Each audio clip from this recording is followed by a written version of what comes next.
Hi, good morning. Welcome. I've got the early slot, which is rather nice, I think. Very good to see you. So yes, I'm a visiting lecturer with the Cass Business School. I've been doing that for about 11 years now, but I'm also the Learning Development Associate for Learning Environments, which is a slightly posh way of saying that I'm someone who researches and helps throughout the institution looking at innovative world-class learning spaces. Of course, there's a huge building programme started and going on at City University at the moment. So hopefully you'll all be, you'll certainly be affected by it, and hopefully you'll all be interested in that. What we're going to do is I'm going to show you a few pictures, and then I'm going to ask you, because I'm interested in your ideas, if you'll sit and do some work in groups, and then I'll show you a few more pictures. What I'm going to say now is that City Learning Development Centre has really nailed its colours to the mast, really, when it comes to saying what their principles are for world-class learning spaces. And this basically is the outline of that. Now, you certainly don't have to agree with it for the purposes of this morning, but because we only have about 50 minutes, very short, I'm actually going to run the session based on those principles, but I'm totally happy if anybody is, you know, not in agreement, and really that's the time to leave now, because that's what we're basing it on, and I won't be offended if anybody does want to leave. Okay? All right, I'm going to kick off just with a question. This is the Bing Concert Hall at Stanford University. And what I'm going to ask you is, what might we learn from that if we were looking at redesigning what I feel is one of City University's worst learning spaces, and that's the Great Hall. Has anybody taught in the Great Hall? World class? Great for teaching and learning? No, I don't think so. So just don't be shy. I mean, I know this isn't the size of the Great Hall, but what might we learn from that? The Great Hall is a flat and then raked up, isn't it, with these bleachers? Yes, potentially beautiful space. What might we learn from this? Because I don't know if you can see that this entire floor can be altered in heights by sections. So, and at the flick of a switch, literally, it's electronically done, it's hydraulics. So you can have it flat, you can have any variation that you need to have.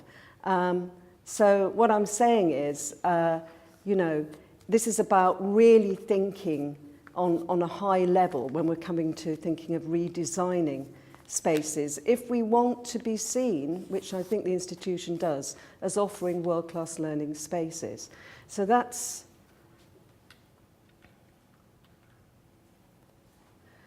So I've worked with a lot of different institutions, universities and public, private sector, helping people to take part in the whole process of redesigning learning spaces. So from the Royal College of Gynecology and Obstetricians to working with the BBC, which quite different, actually, I'd like to say to you, which is at both ends of the spectrum, literally. And in my experience, everyone is perfectly well able to imagine innovative spaces, perfectly well able. It's not that I'm saying that everybody has architectural expertise, you know, of course not. But in terms of the imagination and in terms of the expertise in teaching and the student voice in learning, people are well able to imagine these types of spaces. It's about taking part in the process so that that can be handed on to brief the architects. So this was a little event that we did in the corridors in the spring, where we set up a stall with an artist. And we asked the students, we tried to catch them as they were going by, and we asked them, you know, what types of learning spaces do you really want? And then the artist just sort of quickly sketched them out as we were talking about it, which was rather good. And I think that the student voice really matters. This is our artist, Susie, and here she was sketching up a group of students wanted an idea of small spaces where they could do some contained study, small pods in large spaces. Now, interestingly, I've just done a bit of research, and in Austria at Steyr, I think it's at this museum, there's a new prototype for exactly really that sort of space that these students were imagining and said they needed. And there's little headset, little speakers in near the head end. And lots of libraries now using them. The library at Amsterdam, the fantastic new library at Amsterdam, has several of these positioned on one floor. They're hardly ever empty. Students, young people in particular, love them for getting away and doing some quiet study. So when anybody says to me, well, you know, we can't possibly take part in this process, we're not very arty, we don't understand about space. I worked for 2 years with librarians throughout Britain when they were thinking up new designs for libraries. And they were a bit fed up with architects coming in, to be honest, who, quite frankly, didn't really know how libraries functioned, you know, and librarians do know how libraries function. And they were fantastically creative. So this is an example. This was up in, I think it was Knowsley. It was a small library that was being redone up in the Liverpool suburbs. And they worked together in a group. And these are the types of things that they came up with. And then they had a meeting with the architect and said, how can you help us get this? And lastly, before we do a little bit of group work, one of the things I did, I did some consultative work a few years back for Brighton and Sussex universities in a scheme called Incubate. And this was a most unprepossessing space. It was a bit of a bunker, to be honest. No windows, you know, nothing like that. And this is one of the spaces that resulted from that. Different types of seating, very supportive for all types of learning. Really ubiquitous, you know, IB going on, lots of screens, and very, very well used by the students. And that's one of the reports on that space by JISC, who liked it. But the most important thing is the students and the teachers liked it. Okay, so I'm going to ask you, if you don't mind, to do a bit of an activity now. So we've got 4... yeah, we'll be all right with that.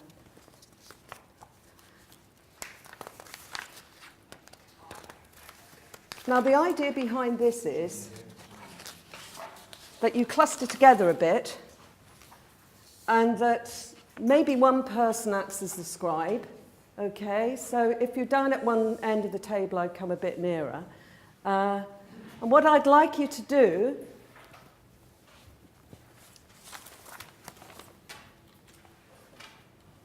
first thing I'd like you to think about is this, okay? Just as a question. We haven't got endless time at City or endless, you know, finite resources. There's a big build going on, but we do have some good learning spaces, but we also have an absolute surplus of what I'd call non-world-class learning spaces. This is an example. I don't know if you recognise this world-class learning space. You'll know the type. So I want to ask you now, how much effort should we really be devoting incrementally to kind of tinkering with these sorts of spaces, making them slightly better, as opposed to really going for it, you know, producing something world-class? Now, different views, but does anybody think we, you know, really should be putting considerable amount of effort into that, into our 1960s stock, changing the colour, you know? Anybody think that? Right. Does anybody think you think we should be doing that? Right. And does anybody think we should be maybe putting some effort into that? Yeah? Put hands up. Right. Does anybody think we should only be putting quite a very tiny amount of effort into that? Small amount? Whether you're saying that Tiny bit? we can only put effort in certain bits, so is it either this, because ideally we want all the spaces to be great, but if it's a case of... Well, I'm saying how much effort and energy should we devote to just refurbishing the, you know, kind of tinkering with them, really. Some of these, what I would call slightly bog standard classrooms. So anybody think we should put, you know, a small amount of effort into that? Anybody think, no, we shouldn't be putting no effort into doing that?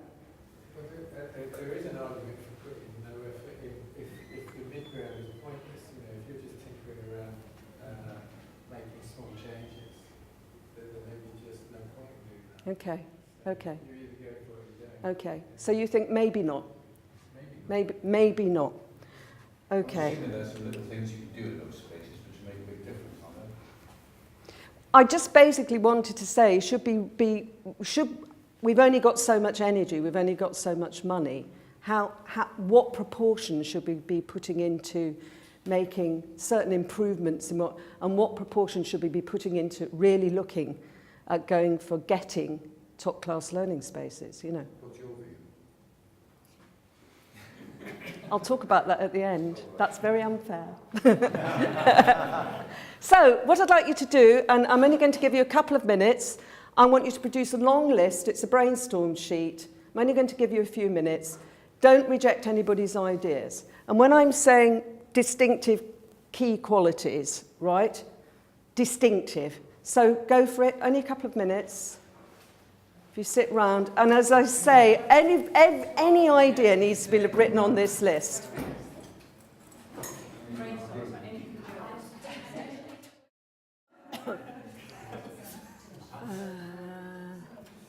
Okay, so what I'd like you to do now, you've got a fantastic list. I'm going to give you some, at great expense, sticky labels. All right? You can only have 6 each because they're in such high demand. And what I'd like you to do is to refine the list down and agree on the 6, right? The 6, if you could only have 6 that you're really going to go for, and write them on the sticky labels. And then I'd like you to put those sticky labels kind of on the outside of each, if you can fit them in, or near the outside, you can cover that up, right? Now,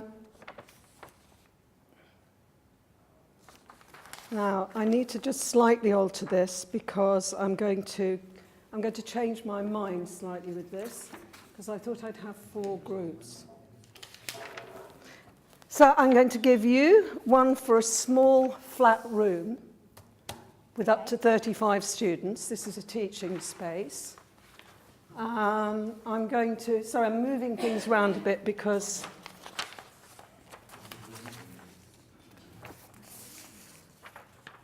I'm going to give you one for a learning space where teaching isn't allowed. All right. And I'm going to give you one for a raked room, you know, like a raked lecture theatre, of up to 100. Now, I've also got a 4th one. Now, I've got a problem here with this. So if anybody gets through that one, you can have a 4th one as well, okay? So have you got some sticky labels? So is that kind of clear? Is that all right? So now what I want you to do is to think of the features, the features that you need to think of that will help you achieve those qualities. So for example, someone here's got learning space where teaching's not allowed, and here they've got discussion walls. So I want to know exactly, what type of discussion walls? Do you know what I mean? Are they going to be virtual? I mean, sort of digital ones, wipe on, white off walls. There's all sorts of ideas you can get. So a feature is something like, it could be a sand pit in the middle of the room. You know what I mean? It could be any feature that you want. So that is in order to achieve those qualities for that space. Okay? And anybody can write on that bit of paper, so... And would you like more sticky labels? Are you kind of... Who'd like to share first? Who wants to come up first? You want to come up? And if you just explain the space that you're...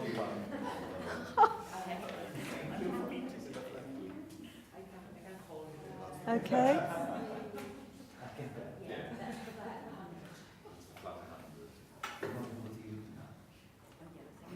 And I think really it's probably features that people are really interested in. Do you want to come up to the visualizer? See if it works. Oh.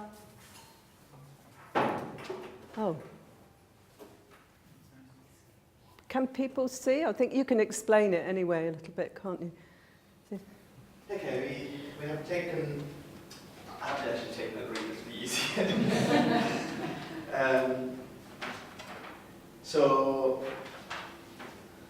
So first we said it's a flat area where 100 people can actually learn, so we thought screens all around, plain, there's no furniture at all, so expect the students to leave all the belonging outside, so like literally having lockers or something, so they come with minimal stuffing.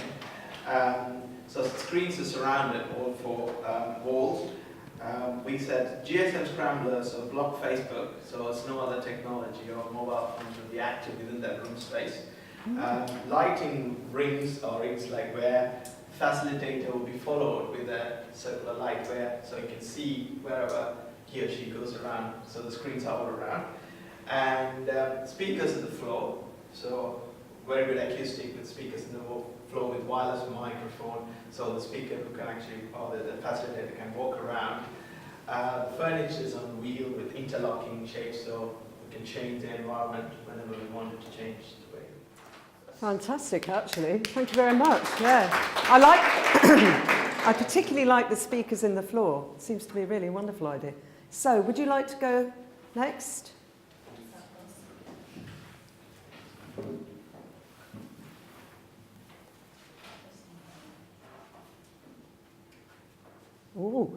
Oh,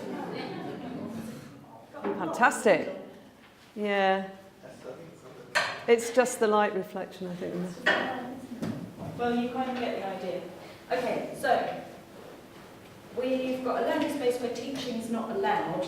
We have all sorts of amazing things. So we thought windows is very important, and having views of great views, maybe not like this, but probably views of nature, and we thought within the room it would be great to have something that's living, plants or an aquarium or a shark in a tank or something, not cockroaches or mold.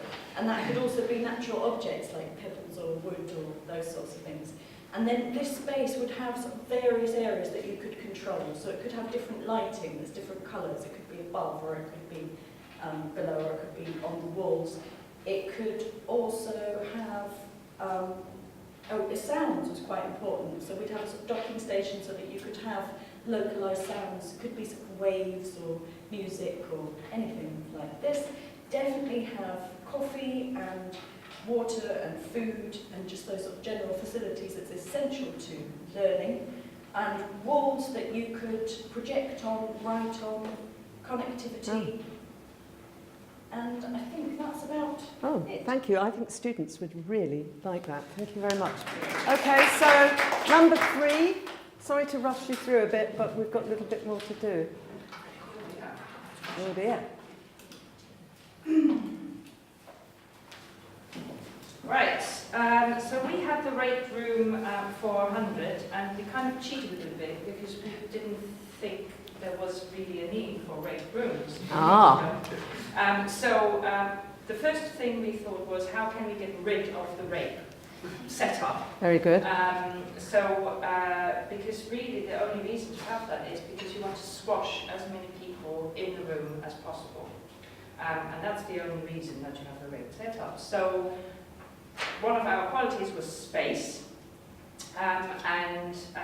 You mean enough space, do you? Enough space so you don't have to squash as many people people in, I and see. you can actually go to a flat setup, which meant also alongside space and making it light and bright and beautiful, we had sort of no clutter, a clean sort of environment with lots of natural light and windows and blinds and plants and colour, with sort of high quality materials like comfy seats, you know, where you don't sort of go numb after 2 hours of sitting in it.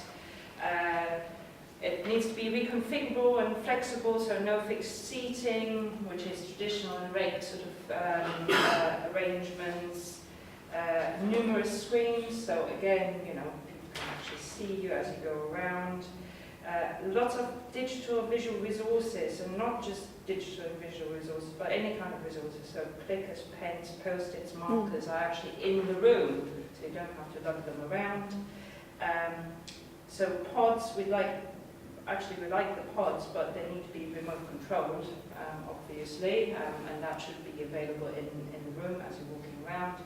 And also actually making it collaborative, which might seem strange for 100 people, but I think that is one of the key aspects. Okay. That you have sort of working potato tables with swivel chairs and whiteboards.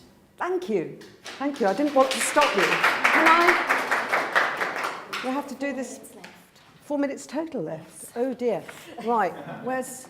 In that case, I'm going to be naughty about this one. I desperately want to show you a few pictures. I didn't realise I had so little time left.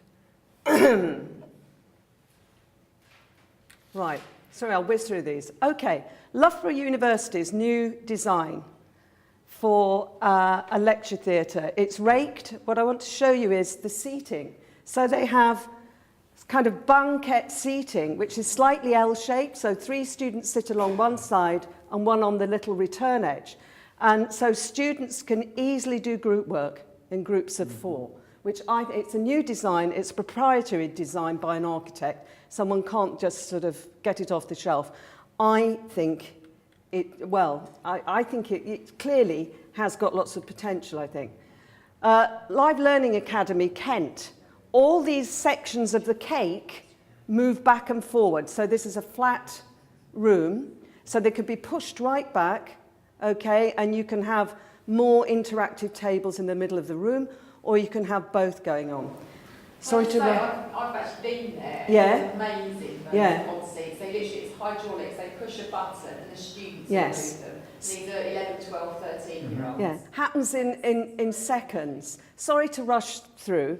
This is, I think, again, the Learning Academy, Kent. This is just to show you a kind of mixed use of a flat room. You can see everything's on wheels, everything's reconfigurable. There's a slightly more raked area for students to sit. But again, all that's mobile and can be moved around quickly. That's the point. You don't have to get facilities people to come in and do it all for you. Now, this is the Peter Wallenberg Learning Centre at Stanford University, and this is one of the places that we're currently doing research with. I just want to point out that they're flip-top tables, so they just go like that.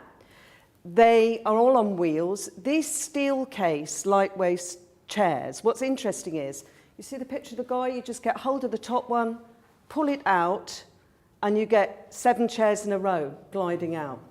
A colleague actually saw it demonstrated. It takes literally 60 seconds to reconfigure this room. And you don't need an osteopath afterwards. It's got 8 plasma screens, so the students can then turn around and form groups beside each of those screens. Sorry, I'm having to go. Okay, this is another place where we're doing research, and I'm going to Helsinki in another week, and I'm going to meet colleagues at Aalto. So basically that's a room really where there's very little furniture, there's carpet on the floor, students are using toolboxes, and they can pull the blinds down so that they can have a more theatre type of space. The Demos one, again, it can be moved. It's kind of a mock parliament idea, that. Anybody under 25 loves it. Anybody over 45 can't stand it, for obvious reasons. Just the last one, Cerritos Library, California, just to show you, I call a library a space where teaching isn't allowed. You know, an example of one, where people self-direct their learning. It's a fantastic library. Each part of it has a wonderful kind of themed aspect to it, but the children's library is particularly wonderful. DreamHost, which is a .com company, I like that because, you know, whiteboards, yeah, but they've gone back to the blackboard idea, which still has some cachet for it. The Design Factory, I love this. This is, again, that space at Aalto in Helsinki. This is a space for students to learn where teaching isn't allowed. You know, it's where they meet up, they get their group work together, discuss projects, tea and coffee, there's books on display at the back, you know, sofas, basically. So, I'm sorry to have really galloped through, and I have naughtily, let's just got 50 seconds for this wonderfully hard-working group who was doing, which was yours, the flat room for, the flat room for 35. We've got just 2 seconds to do that. So, they've got holographs, holographic corridor space. Colour and temperature is important for them. I can't quite... Furniture on wheels, right? Was this yours with interlocking spaces, which it's amazing how things are connecting up here as well. Whiteboard around the room. So they're really saying a white room with a blank canvas and how they'd achieve it. And what's that? Technology that works. I think we can all... Okay, you've been really hardworking. I'm sorry to have crammed a lot in. And I think that we need you to just spend 1 minute giving the LDC a bit of feedback on this session, which you do. All right. Thank you. Okay. Would you take any questions while I give out the form? Yeah. Has anybody got anything that they'd like Yep. to comment on? Or I'd just say that's just a taster of, you know, the way you can work with people. That was how you start to get them thinking about space. But then, obviously, you would go on to do a lot more detailed stuff. So there's only so much we can do in 50 minutes. Anybody want to ask me anything? I wonder, you talk about little things you can do in existing spaces. Yeah. Is there any stuff you've come across where people have been, there's something that, you know, we can do day to day in our teaching to improve the learning environment? I think the biggest feature that is neglected is walls, really. I mean, if you look in this space, we've got this breeze block wall painted grey. That's fine, okay. But that is such a lost opportunity for having an interactive wall or a wall where students can go up there and either display things. It's very hard to display stuff in these rooms, or to just do group work writing on the wall. So I think the biggest thing is the walls. Anise will know as well that the LDC have pioneered some pilot spaces. So there's room 109, A109, I think it is, with squiggle glass, and which is glass that students can write on and that can be wiped clean. It's slightly more sophisticated. But there's also things like magnetic walls. Many museums have now, you can get a treatment for a wall that's magnetic. So the whole wall's magnetic, and you can actually now get magnetic paper that you can print on. Yeah? So technology is really going ahead. So you could produce an instant display on that wall. You know, there are rooms in the university where you're not allowed to use blue tack or anything on the walls. So that's my biggest, if I had one thing, that would be it. Anybody else? Do you have a sense of whether perhaps it's a sort of chicken and egg situation, and whether the physical change needs to happen first, or change in attitude to kind of pedagogy and teaching? But a lot of the ideas that we had were about physical spaces that would support collaboration, but does that change? Do people go into those spaces and be like, well, no, I want to just teach? Or that's a really interesting question, but it doesn't matter how innovative you are in your teaching and how much you subscribe in your pedagogy to high impact learning, lots of interaction with students, any of that. If you go into a space where it's incredibly difficult to do that and it really works against you doing it, to me, it seems crazy and it just limits people. And you have to spend a lot of your time working against the space. And that's time when you want to be working with your students. You don't want to be spending 10 minutes lugging chairs around. And it's quite exhausting. So I would say we need both in parallel, but we need the space. We need to start getting the spaces now. And the last thing is that students, you can see from that Kent example, increasingly our students are coming from high schools where they've got world-class spaces. This is what they're used to. Their learning is, you know, that's the way they've approached their learning. So when they come to City, this is what they're going to be expecting, you know. Not exactly that, but, you know. And I think to go into some of the rooms that we've got must be quite depressing, really, in a sense, you know. That's not to say we haven't got some good spaces. Okay. Let's thank Angela again. Oh, well, thank you. Thank you very much. Sorry to have gone on, but